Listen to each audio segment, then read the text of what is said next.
Okay, let's dive right into this explainer. Today, we're demystifying the official medical guidelines for Ozempic. Now, if you've been following the conversation around this medication, you already know there is a ton of noise out there right now. It's everywhere, right? Well, our goal today is to cut straight through that noise and give you the clear, factual information directly from the manufacturer's prescribing documentation. Let's look at exactly what the clinical guidelines actually say. Here's our roadmap for today. We're going to quickly cover what Ozempic is, how it's dosed and administered, the common side effects, some practical tips for managing nausea, and finally, those serious safety warnings everyone needs to be aware of. All right, starting with Section 1, what exactly is Ozempic? Let's strip away the heavy medical jargon for a second. At its core, Ozempic, which is the brand name for semaglutide, is a prescription medicine. It's strictly indicated for use alongside diet and exercise to improve blood sugar or glucose in adults with type 2 diabetes. And it's really crucial to understand that according to the official documentation, this is an adjunct therapy. What does that mean? It means it's designed to be a partner to your lifestyle changes, definitely not a replacement for them. But the intended usage actually shifts a bit depending on how the medication is administered. This is super interesting because the specific medical indications break down differently based on the drug's form.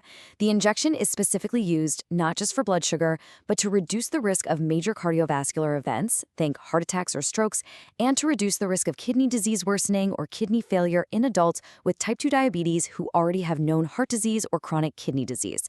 But on the flip side, the tablets are focused strictly on reducing the risk of major cardiovascular events in adults with type 2 diabetes who are at a high risk for those events. So the delivery method actually dictates the specific preventative clinical goals. Let's move on to Section 2, dosing and administration. How does this protocol actually look for a patient on a day-to-day basis? Well, the weekly routine is actually incredibly flexible. The guidelines emphasize that the injection requires a consistent weekly schedule, meaning you take it once a week on the exact same day. However, within that parameter, you've got a lot of freedom. It can be taken at literally any time of the day, and it's not tied to your meals at all, so with or without food is perfectly fine. And life happens, right? If you need to adjust your schedule, you can actually switch the day of the week you take it, just as long as your last dose was 2 or more days prior. Of course, doing a self-injection comes with its own localized realities. The guidelines do note that some people might experience a little bleeding at the injection site. So, if that happens, here is the exact protocol. First, you just want to press lightly with a gauze pad or a cotton ball. Step 2 is absolutely crucial. Do not rub the area. Seriously, rubbing can just exacerbate the irritation. And finally, step 3 is a reminder to constantly rotate your injection sites. You want to be switching between your stomach, your thigh, and your upper arm each week to prevent those localized reactions. Okay, Section 3, common side effects. Let's talk about the day-to-day reality of this medication and the physical toll it can initially take on your body. As you can see, the most commonly reported side effects are almost entirely related to the stomach and digestion. We're talking nausea, diarrhea, stomach or abdominal pain, vomiting, and constipation. And for folks taking the tablet form, decreased appetite is also explicitly listed as a common side effect. Now, the official documentation highlights a very specific trend here. These side effects are reported way more frequently when you first start taking the medication or when your healthcare professional bumps up your dose. It's really during that dose escalation phase that your digestive system takes the biggest hit.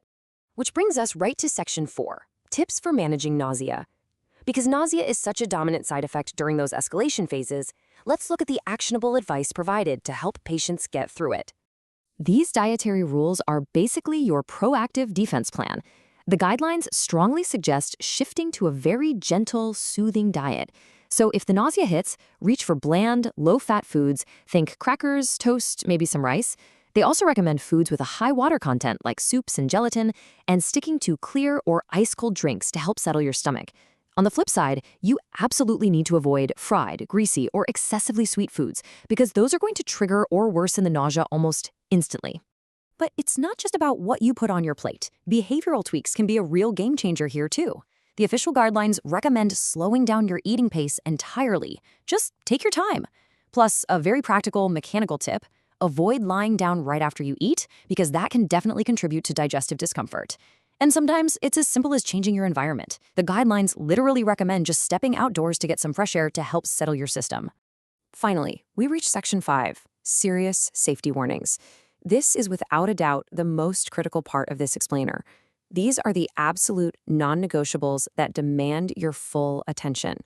We have to start with this grave and uncompromising warning, which is featured prominently right in the important safety information.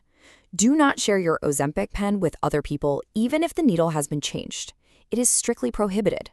The reasoning is stark, guys. Doing so exposes both people to the severe risk of transmitting or contracting serious bloodborne infections. It is a strict single-user device. No exceptions. Translating the fine print a bit further, we see some highly significant warnings regarding your major organs. There is a specific warning about possible thyroid tumors, including a type of cancer called medullary thyroid carcinoma, or MTC.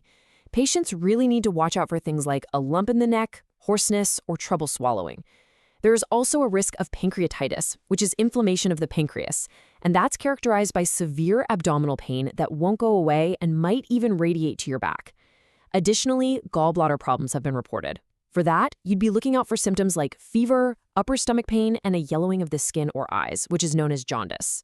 And unfortunately, it builds into further systemic warnings. Hypoglycemia, or severely low blood sugar, is a major risk, especially if semaglutide is mixed with other diabetes medicines like insulin. Next up, those severe gastrointestinal side effects we discussed earlier, like the vomiting and diarrhea, well, those can cause severe dehydration, which in turn can lead to acute kidney problems. The guidelines also warn of severe stomach issues, specifically gastroparesis, which is essentially a slowing down of your stomach emptying. And this next part is absolutely crucial. Because of that delayed stomach emptying, there's a serious increased risk of food or liquid getting into your lungs during surgery. So if you were ever scheduled for anesthesia, you must inform your surgeon that you are on this medication. So, to wrap up our explainer today, I want to leave you with this thought. We've looked at the profound cardiovascular and blood sugar benefits, but we've also walked through the severe major organ risks and the rigorous daily rules. Knowing these facts straight from the source, are you fully informed on how to balance these clinical benefits against the very serious physical realities?